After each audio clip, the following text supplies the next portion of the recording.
Hi, today we're talking about the Anthropocene in Connecticut and how human activity has left lasting marks on the Earth's system. Our focus is on the Naugatuck River and its transformation, especially during and after the flood of 1955, as well as related issues of water pollution, sediment starvation, and land subsidence. This topic matters because it connects local history to global environmental change. The Naugatuck River story is a powerful example of how industrialization, infrastructure, and urban development can unintentionally reshape ecosystems and increase vulnerability to natural disasters. By studying these changes, we gain insight into how the built environment interacts with natural systems, and how our past choices continue to affect community health, safety, and sustainability today.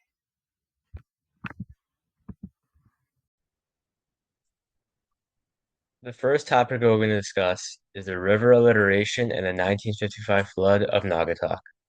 The Naugatuck River is a 40-mile waterway flowing entirely within Connecticut, and it runs through the heart of Connecticut. Now let's start with river alliteration. For over a century, factories, dams, and channeling projects reshaped its natural flow. This left the river vulnerable, and in 1955, disaster eventually struck. Behind me pictured is the Naugatuck and Waterbury flood and the outcome that it caused. Hurricane Diane dumped over 12 inches of rain, with the river's floodplain narrowed by urban sprawl and industrial channels. The water overflowed with deadly force. The river rose quickly and with overwhelming force, overflowing its banks and tearing through towns like Naugatuck and Waterbury. Entire neighborhoods were eventually destroyed. Homes, roads, and bridges were swept away in a matter of hours. Naugatuck and Waterbury were completely washed away. This flood killed 87 people in Connecticut. It was a man-made disaster in many ways, caused by human changes to the land and not just the storm. Is water pollution. For decades, the Naugatuck River was known as one of the most polluted rivers in the Northeast. Industries down to waste, chemicals, dyes, and even sewage straight into the water. Even today, pollutants like PCBs are trapped in the sediment. Combined sewer overflows during storms and discharge wasted into the river. This affects not just the fish, but the ecosystems, but also public health and drinking water sources all around the river. Let's talk about sediment starvation. When dams are built, they trap sediment that would normally flow downstream. The Noctic River has dozens of old mill dams that are no longer used but still block this process. Without that sediment, downstream wetlands, beaches, and floodplains degrade. That makes flooding worse and reduces natural habitats.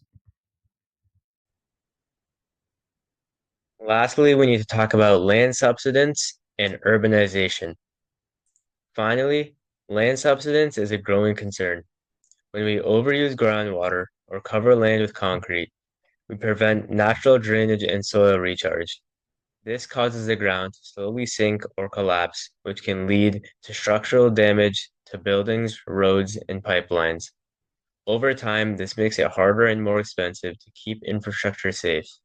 It can also raise the risk of flooding, since water has nowhere to go and can build up on the surface.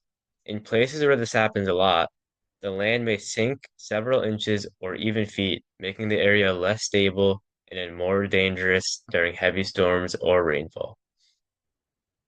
In cities and towns around the Naugatuck Valley, compacted soils and low permeability surfaces lead to sinking land and cracked foundations. It also makes flooding worse because there's nowhere for the water to go.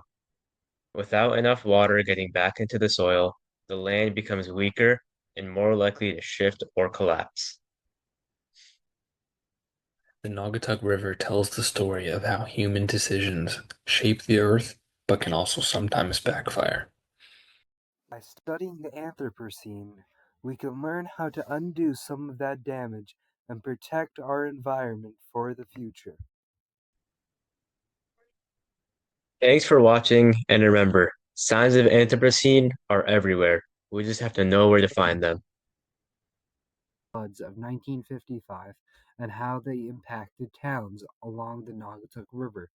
We also used information from the EPA to understand ongoing environmental issues in the Naugatuck River watershed, including pollution and restoration efforts. The U.S. Geological Survey helped explain how sediment transport is affected by dams, which ties into our topic on sediment starvation. Finally, we referenced a 2017 article from the Waterbury Observer by John Murray, which reported on a major sewage spill into the river and highlighted the real world consequences of aging infrastructure and pollution today.